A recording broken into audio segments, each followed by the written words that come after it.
So I thought I would talk to you this morning about the difference between what I do as a hypnotherapist and most hypnotherapists. The vast majority of hypnotherapists work from scripts. You tell them that you want to be more relaxed, less anxious, and they say, okay, here's a little introduction to hypnosis, and sit down, close your eyes, and they will read a script. And that obviously has worked for a lot of people for a long time because they're still around. However, what I do is I tailor what I'm doing to my clients, and I might work with several people who have anxiety, and in completely different way. One of the great geniuses of hypnosis was Milton Erickson. He started studying hypnotherapy back in the 1920s, 1930s, and at that time the prevailing hypnosis was based on stage shows. I will count to three, I will snap my fingers, 1, 2, 3, stand up, say, God bless America, and sit down again. I actually did that at a public presentation. Teenagers stood up, said, God bless America, and sat down again, which I thought, pretty cool. And that style of hypnosis does not lend itself to success with someone who comes in and says, you know, I think I'm just too tense to get hypnotized. Now, what I did was I used what he said to help him go into hypnosis. I said, stay just as tense as you need to go into hypnosis. And he did go into hypnosis. He actually relaxed, but I didn't mention that to him for his conscious mind. I wasn't there to challenge him. Another thing that I picked up from Milton Erickson, he said, well, you get somebody who's contrary. You can't hypnotize me. And I was doing a presentation to some teenagers. There was a young lady sitting in the front row.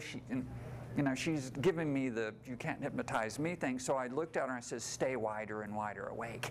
You must keep your eyes open. And she's starting to do this. I said, do not go into hypnosis.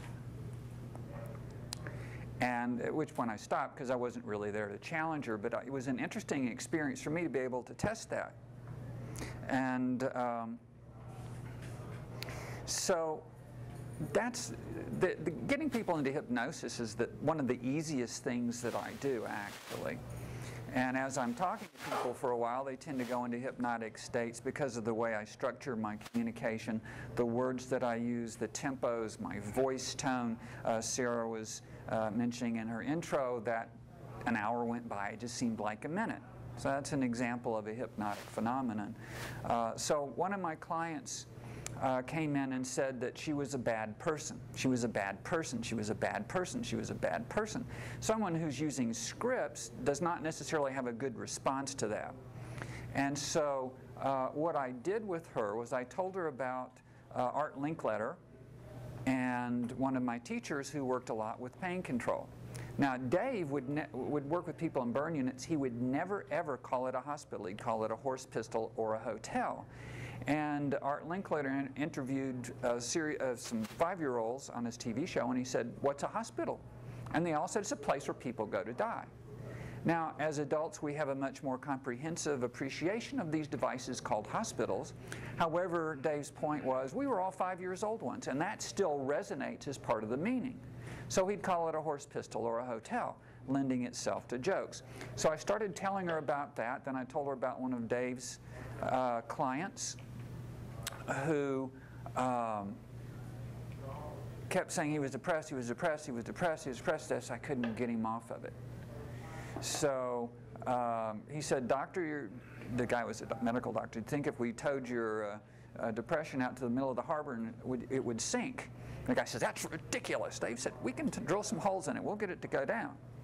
Then he said, I want you to use a different word or variation on that word, depression. The guy says, what's that? Dave says, anger. So the guy comes back, my wife was giving me a hard time, and I got really angry, which then allowed Dave to start making progress. So I tell my client this, who had had an affair with a married man, and I said, I want you to use a different word than bad, because you've been using that. And she said, what's that? I said, unconventional. And so she brightens up. Yeah, okay, she was not bad. She was unconventional. So the next week she came back and said that she realized that she could make that emotional connection with the man as a friend and didn't have to sleep with him. Subtext was because she was unconventional. So I used what she told me to help her get where she wanted to go, which was to be able to drop her attachment to this fellow she'd had the affair with. Not only that, she got to feel good about herself as an unconventional person. It felt good, and now she has the ability to make the emotional connection she wanted with the man and still feel really good about it. So a great way to get a referral from me is to tell stories like the woman who was bad. People are they're gonna perk up their ears, they're gonna start getting a little curious, and they might wonder, well, how does that apply to me?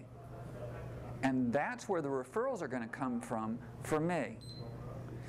And it seems that I'm done. Thank you, ladies and gentlemen. Wesley Anderson, Doctor of Clinical Hypnotherapy.